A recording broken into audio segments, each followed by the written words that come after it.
अल्हम्दुलिल्लाहि रब्बिल आलमीन वल्आक़िबतु लिलमुत्तक़ीन वस्सलातु वस्सलामु अला अशरफिल अंबियाइ वल मुरसलीन अम्मा बाद अऊज़ु बिल्लाहि मिनश शैतानिर रजीम बिस्मिल्लाहिर रहमानिर रहीम वल अस्र इन्नल इंसाना लफ़ी खुस्र इल्लल लज़ीना आमनू व अमिलुस सालिहात व तवासौ बिल हक़्क़ि व तवासौ बिस सब्र।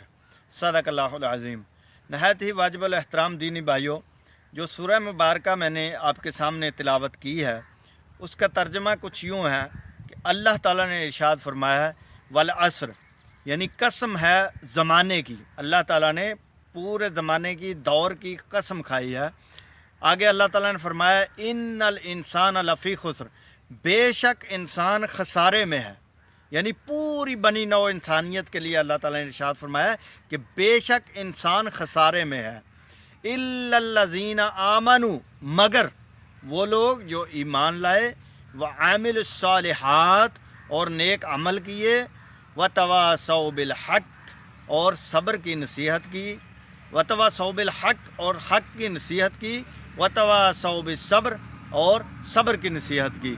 यानी वो इंसान खसारे में नहीं है, वो लोग खसारे में नहीं है जिन्होंने अल्लाह पर और अल्लाह के फरिश्तों पर और अल्लाह की किताबों पर और अल्लाह के रसूलों पर ईमान लाए, और जिन्होंने नेक अमल किए, यानी अच्छे अमाल किए, अच्छे काम किए, नेकी की, और जिन्होंने हक़ की तलकीन की दूसरों को, और हक़ पर चले, डट कर चले हक़ की तरफ, और उन्होंने फिर सब्र भी किया। अगर उनको कोई मुश्किलात आई तो उन्होंने सब्र किया और दूसरों को सब्र की तलकीन की।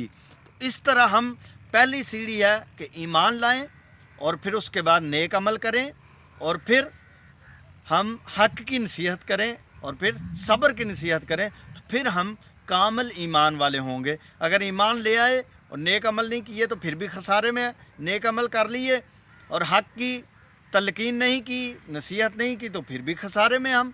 और अगर हक़ की तलकीन कर दी, सब्र नहीं किया, तो फिर भी खसारे में। और अगर हमने सब्र भी कर लिया तो फिर हम मुकम्मल जो है खसारे से निकल जाएंगे। तो इसलिए हमें ज़रूरत इस बात की है कि हम ये चार चीज़ें पूरी करें। एक तो सबसे पहले ईमान लाएं, उसके बाद नेक अमल करें, जहाँ कहीं भी नेकी का हमें मौका मिले तो हम वो ना छोड़ें, हम नेकी करें, बढ़ चढ़ के नेकी में हिस्सा लें। तो फिर हम उसके बाद जो है वो दूसरों को हक़ पर डटे रहने की तलकीन भी करें, और ख़ुद भी हक़ के रास्ते पर चलें और डटे रहें। जब आप डटेंगे हक़ के रास्ते पर तो आपको मुश्किलात भी आएंगे, और फिर क्या है कि हमें उन मुश्किलात का सामना करना है, उन पे सब्र करना है। किसी से कोई लड़ाई झगड़ा नहीं करना, किसी को आगे से कोई उस तरह का रिएक्शन नहीं देना हमने बल्कि सब्र करना है और सब्र के साथ चलना है, और दूसरों को हमने सब्र की तलकीन करनी है, सब्र की नसीहत करनी है।